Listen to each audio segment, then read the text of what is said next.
नमस्कार, मैं हूं मुस्तफ़ा हुसैन और आप देख रहे हैं वॉइस ऑफ एमपी। इस समय सूत्रों के हवाले से दिल्ली से एक बड़ी खबर आ रही है और वो बड़ी खबर ये आ रही है कि केंद्र सरकार लोकसभा चुनाव के अनाउंसमेंट के पहले, यानी आचार संहिता लगने के पहले, अफीम किसानों के हक़ में बड़ा ऐलान कर सकती है। जैसा कि आपको पता होगा कि बीती 18 दिसंबर को नीमच मंदसौर के सांसद सुधीर गुप्ता और चित्तौड़ के बीजेपी सांसद सीपी जोशी केंद्रीय वित्त मंत्री निर्मला सीतारमण से मिले थे और उन्होंने अपना एक प्रतिवेदन दिया था और उस प्रतिवेदन में ये कहा गया था कि मालवा मेवाड़ अंचल के अफीम किसानों को राहत दी जाए और कोई ऐसा रास्ता निकाला जाए जिससे उनको नए पट्टे जारी किए जाए। इस मामले में दोनों सांसदों ने एक गाइडलाइन भी दी थी और वो गाइडलाइन ये दी थी कि 1995-96 के बाद से अब तक जिन भी किसानों को अफीम के पट्टे मिले और किसी वजह से वो पट्टे कट गए, उन तमाम किसानों को वापस से अफीम का पट्टा दिया जाए। केवल उसमें एक बात देखी जाए कि वो पट्टा एनडीपीएस एक्ट में प्रकरण दर्ज होने के कारण तो नहीं कटा है। इसके अलावा यदि उस पर अपराध पंजीबद्ध नहीं हुआ, एनडीपीएस का मुकदमा दर्ज नहीं हुआ है, तो फिर ऐसे तमाम किसानों को नए पट्टे जारी कर दिए जाए। तो 18 दिसंबर को दोनों सांसद सुधीर गुप्ता और सीपी जोशी केंद्रीय वित्त मंत्री से मिले थे। उसके बाद जो खबर हमारे पास ये आ रही है वो ये आ रही है कि वित्त मंत्रालय ने इस ओर काम शुरू कर दिया है और आधिकारिक स्तर पे इसकी तैयारियों में विभाग जुट गया है। और जो खबरें हमारे पास है वो ये है कि 95-96 से लेकर 2023 तक जिन भी किसानों को अफीम के पट्टे मिले और वो किसी भी कारण से कटे हो, उन तमाम किसानों को सीपीएस पद्धति के तहत 10-10 आरी के पट्टे देने का ऐलान सरकार कर सकती है।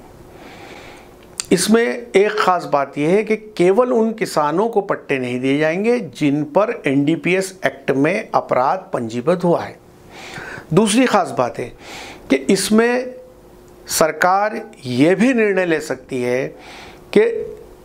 यदि विभाग के पास उस किसान के पट्टा होने का रिकॉर्ड उपलब्ध नहीं है, तो किसान के पास यदि कोई रिकॉर्ड है और वो अगर नारकोटिक्स विभाग को उपलब्ध कराता है और वो ये बताता है कि फलाने सन में मेरे पास पट्टा रहा है, तो उसके दी हुई माहिती के आधार पर भी उस किसान को अफीम का पट्टा जारी कर दिया जाएगा। इस तरह की रूपरेखा बन रही है। यानी यदि शॉर्ट में बात करें तो बिना किंतु परंतु पे के ज़ीरो औसत पर ऐसे तमाम किसानों को पट्टे जारी हो जाएंगे जिन्होंने 1995-96 से लेकर 2023 तक अफीम की खेती की, इस दौरान की या इस दौरान उनके पट्टे कट गए। तो आधिकारिक स्तर पे ये बड़ी खबर आ रही है और ये डेवलपमेंट सांसद सुधीर गुप्ता और सीपी जोशी के केंद्रीय वित्त मंत्री निर्मला सीतारमण से मिलने के बाद हुआ है। अब दूसरी ख़ास बात है कि 2024 के आम चुनाव की रणभेरी बज चुकी है और ज़मीन पर राजनीतिक दलों ने कवायदे तेज़ कर दी है। तो ये जो सांसदों ने केंद्रीय वित्त मंत्री से बात की और नए पट्टे देने की जो बात हुई है, तो उसमें साफ तौर पे कहीं ना कहीं ये लगता है कि बीजेपी 2024 की तैयारी में बिसात बिछाने में लग चुकी है। इसमें एक ख़ास बात हो रही है कि मध्य प्रदेश, राजस्थान और यूपी, 3 राज्यों में करीब 104 तहसीलों के 24 ज़िलों में अफीम की खेती होती है और इस समय 1,06,000 हेक्टेयर से 1,06,000 से अधिक अफीम किसान इन तीनों राज्यों में हैं। वहीं करीब 10,337 हेक्टेयर में अफीम की खेती इस समय होती है। उसमें यदि बात की जाए तो 56,865 जो किसान हैं वो लुइनी चिरनी वाले हैं और 49,508 किसान जो है वो CPS पद्धति वाले हैं। और ये तमाम जो किसान हैं 1,06,373 इनको 10-10 आरी का पट्टा केंद्र सरकार ने दिया हुआ है। अब इसमें मुद्दे की बात यह है कि कुल मिला के पूरे भारत में इस समय 10,337 हेक्टेयर में अफीम की खेती होती है। तो ये 150 करोड़ का देश है, 50,000 से अधिक दवा कंपनियां इस देश में हैं और उनमें जीवन रक्षक दवाएं बनाने में अफीम के बाय प्रोडक्ट का इस्तेमाल होता है। जबकि यदि टर्की देश की बात करें तो वहाँ पर 26,000 हेक्टेयर में अफीम की खेती इस समय होती है। तो टर्की भारत की तुलना में काफ़ी छोटा देश है, वहाँ उतनी दवा कंपनियां भी नहीं है और ना ही उतनी जीवन रक्षक दवाएं वहाँ बनती है। उसके बावजूद भारत से 1.5 रकबे में अफीम की खेती टर्की में होती है। तो ऐसे में जाहिर सी बात है कि जब टर्की जैसे देश में 1.5 रकबे में अफीम की खेती होती है तो फिर भारत जितने विशाल देश में तो जायज़ खेती इतने रकबे में की जा सकती है और उतनी रिक्वायरमेंट भी है। तो अभी जो खबरें हमारे पास आ रही है वो ये आ रही है कि सरकार ने पहले 500 मीट्रिक टन CPS के डोडे की प्रोसेसिंग का ठेका जो है वो बजाज हेल्थ केयर को दिया था और अब केंद्र सरकार ने 10,000 मीट्रिक टन डोडे की प्रोसेस का करार जैकपिन जो दिल्ली की एक कंपनी है उससे किया। अब जैकपिन अपना प्लांट नीमच ज़िले में कहीं लगाएगी और 10,000 मीट्रिक टन डोडे का प्रोसेस करके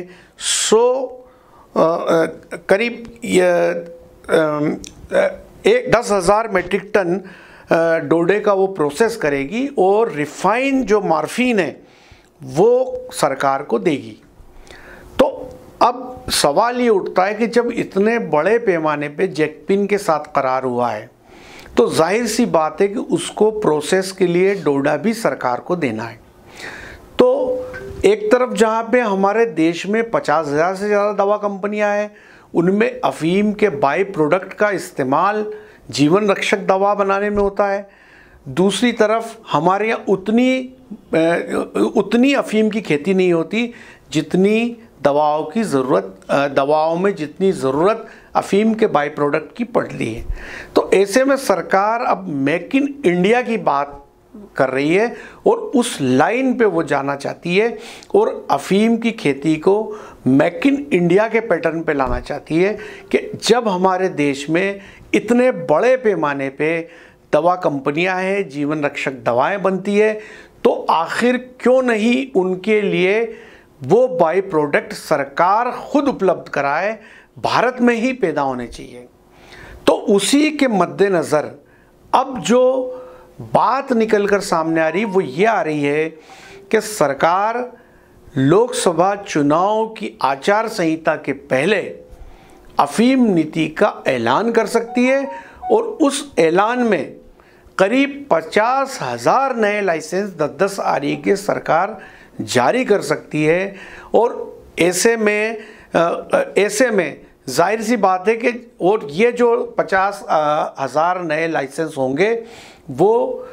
CPS पद्धति के तहत होंगे और 10-10 आरी के पट्टे होंगे। तो कुल मिलाकर जो मुद्दे की बात सामने आ रही है वो ये आ रही है कि अब धीरे धीरे अफीम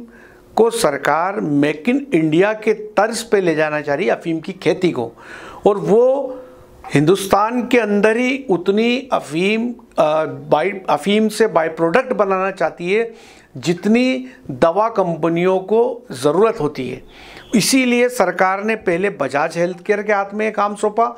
और अब जैकपिन के साथ उसने करार किया है, जिसका प्लांट नीमच ज़िले में जल्दी ही शुरू होगा। तो जब 10,000 मीट्रिक टन की प्रोसेस जैकपिन को करनी है तो जाहिर सी बात है कि सरकार के पास उतना अफीम का डोडा होना चाहिए जो प्रोसेसिंग के लिए इन प्राइवेट कंपनियों को दिया जा सके। तो उसी के मद्देनज़र अब ये लगता है कि जल्दी से जल्दी सरकार पूरे देश में करीब 50,000 नए लाइसेंस जारी कर सकती है। और ये पूरा डेवलपमेंट जो सामने आया है, ये 18 दिसंबर को जब सुधीर गुप्ता और सीपी जोशी जो चित्तौड़ के सांसद थे, उनकी जो निर्मला सीतारमण वित्त मंत्री से जो मुलाकात हुई है, उसके बाद ये तमाम डेवलपमेंट होता हुआ दिखाई दे रहा है। और यदि जो हमने टर्की की बात कही, तो जाहिर सी बात है कि जब टर्की जैसे छोटे देश में इतने बड़े पैमाने पे 26,000 हेक्टेयर में अफीम की खेती होती है और भारत जैसे विशाल देश में मात्र 10,337 हेक्टेयर में अफीम की खेती होती है, तो यहाँ पर काफ़ी गुंजाइश है अफीम का रकबा बढ़ाने की। और उसी यदि रकबा बढ़ता है तो जाहिर सी बात है कि दवा कंपनियों को बड़ी मात्रा में अफीम के बाय प्रोडक्ट उपलब्ध होंगे, जिससे हमारे देश में दवाएं बनाई जाती है जीवन रक्षक। तो कुल मिलाकर के अब सरकार उस राह पर चलती हुई दिखाई दे रही है। और ये जो भी इस समय कवायद चल रही है केंद्र सरकार में अफीम किसानों को लेकर, उसमें एक बड़ा और महत्वपूर्ण रोल 2 IRS अफसरों का है। पहले है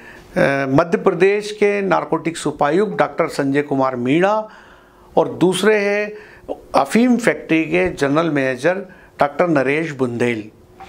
ये दोनों ही अफसरों ने आकर अफीम की खेती में जो पारदर्शिता पैदा की, जितना जो रिज़र्व जो स्टॉक अफीम फैक्ट्री में था उसको ख़त्म किया और अफीम की जो गाढ़ता परीक्षण के काम को जितना ट्रांसपेरेंट बनाया गया और जितना सही तरीके से ज़ीरो टॉलरेंस पे उस काम को किया गया। वहीं यदि डॉक्टर संजय कुमार की बात की जाए तो अफीम का पट्टा वितरण हो या खेतों में अफीम की खेतों की नपाई हो या फिर अफीम की तुलाई हो, इन तमाम कामों को उन्होंने ज़ीरो करप्शन पे ला दिया और बेहद स्मूथ तरीके से वो इन तमाम कामों को करते दिखाई दे रहे हैं। और इन दोनों ही और एक और ख़ास बात है कि डॉक्टर संजय कुमार ने अपनी कार्रवाइयों से एक बात और साबित की और केंद्र सरकार के सामने एक बहुत बड़ा तथ्य वो रखने में कामयाब हुए कि जितने बड़े पैमाने पर इल्लीगल क्रॉप देश के अन्य राज्यों में हो रही है, चाहे वो नॉर्थ ईस्ट के राज्य हो, झारखंड हो, वेस्ट बंगाल हो, मणिपुर हो, मिजोरम हो, अरुणाचल प्रदेश हो,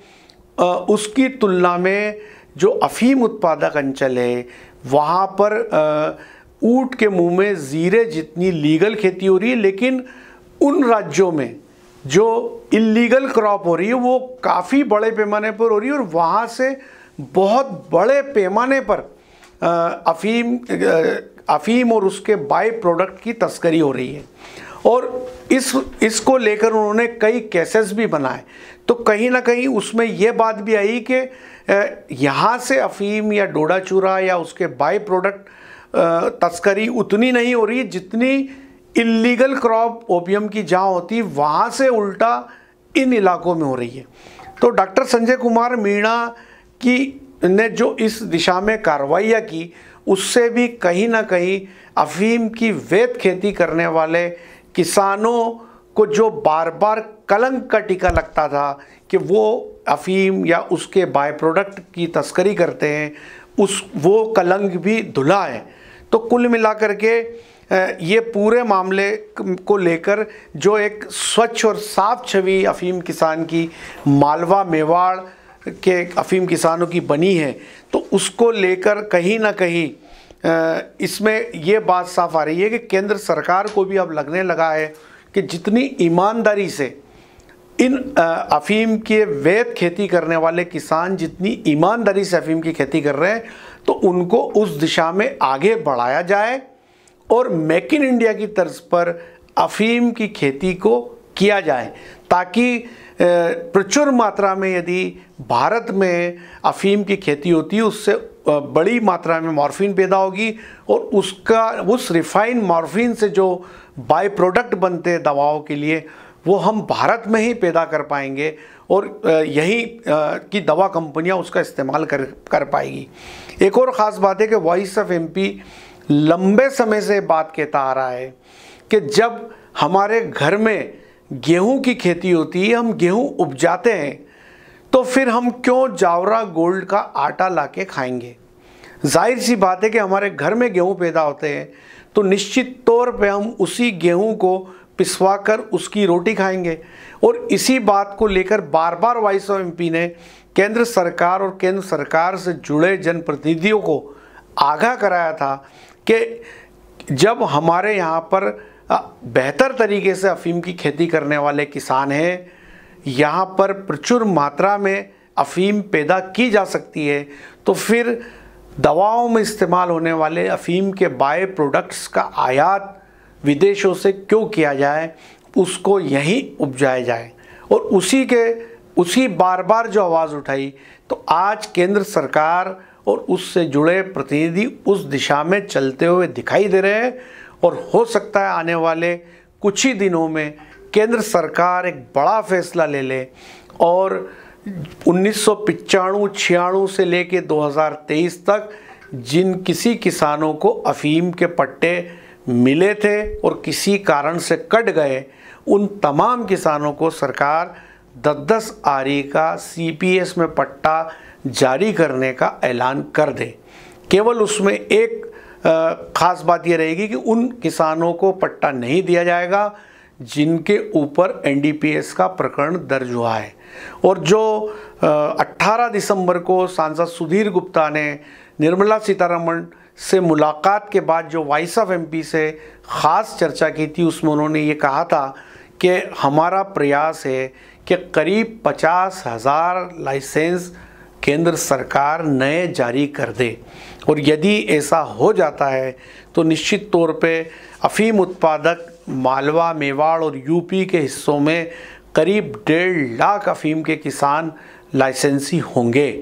तो कहीं ना कहीं जिन मुद्दों पे वॉइस ऑफ एमपी लगातार बात करता था, अब वो मुद्दे पे सरकार एक्शन में दिखाई दे रही है। तो ये था अब तक का अपडेट। ऐसे ही अपडेट के लिए बने रहे हमारे साथ। और एक और ख़ास बात है कि हमारी ख़बरें आपको कैसी लगती है, आप अपनी राय कमेंट्स बॉक्स में ज़रूर दें। हमारी ख़बरों के लिए आप वॉइस ऑफ एमपी के यूट्यूब चैनल, फेसबुक पेज को फॉलो कर सकते हैं। साथ ही आप वॉइस ऑफ एमपी के न्यूज़ एप्लीकेशन को भी गूगल प्ले स्टोर से डाउनलोड कर सकते हैं। यदि आपको हमारी ख़बरें सच्ची और अच्छी लगती है तो आपसे रिक्वेस्ट है कि हमारे वीडियोस को ज़्यादा से ज़्यादा लोगों को शेयर करें, ताकि वे भी वॉइस ऑफ एमपी की खबर से रूबरू हो सके। जय हिंद, जय भारत।